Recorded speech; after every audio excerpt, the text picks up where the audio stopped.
Hello, my name is Sarah Bowen, and this is my Altair Global Student Contest submission for 2025. I chose to do a predictive modeling case study for Category 1. I'm a student at the Western Kentucky University in Contemporary Analytics working on my MBA. The data set I used came from Kaggle.com. The data set had over 36,000 unique cases and 19 different attributes. The challenge was this fictional hotel chain experienced an increase in reservation cancellations. They wanted data-driven solutions to identify reservations with a high likelihood of canceling. They were also looking for suggestions on policies and procedures to implement in order to combat cancellations that decreased hotel revenue.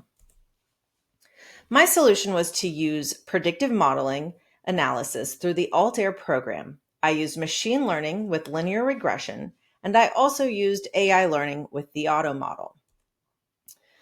The value was to determine which reservation attributes contribute to a higher likelihood that a guest is more likely to cancel in order for the hotel to develop policies that maximize booking and in turn maximize hotel revenue.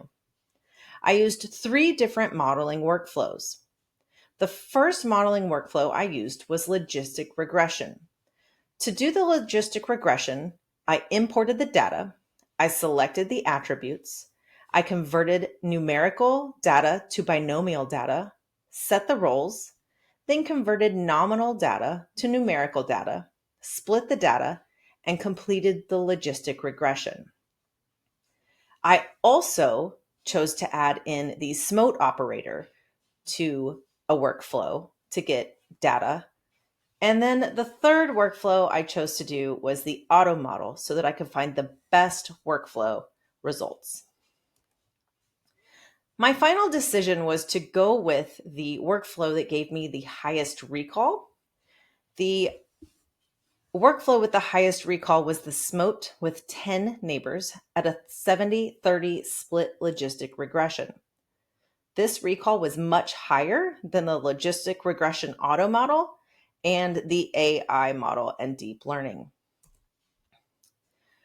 With my data analysis, I was able to determine which attributes mattered most. I did this by looking at the p-value and the positive coefficients of the attributes after they had been run through the workflow. This does not include attributes with a positive coefficient that are not statistically relevant. So for my results, I determined that the market segment type mattered. Aviation and online bookings were the 2 market segments that were most likely to cancel. Additionally, I found that the cancellations would increase as the number of previous cancellations increased. Additionally, I found that the average price per room caused cancellations to increase as the higher the room rate was. So the higher the room rate, the more cancellations the whole hotel was likely to experience. I came up with 3 suggested policies based on the data and workflow. The first suggested policy was to offer a no cancellation deal. This would be a reduced room rate for a non-cancelable reservation, so that if the guest did need to cancel, the hotel would still earn the revenue. The second suggested policy was an overbooking policy. This would calculate the percentage of overbooking based on reservations with a high cancellation probability.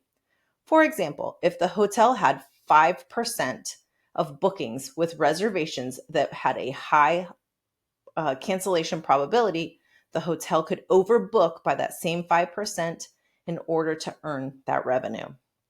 The third suggested policy I came up with was to contact the customers. Guest services could contact customers within a week of their arrival date to confirm the reservation. Thank you so much for listening to my submission. Again, my name is Sarah Bowen, and I'm an MBA student at Western Kentucky University. Thanks.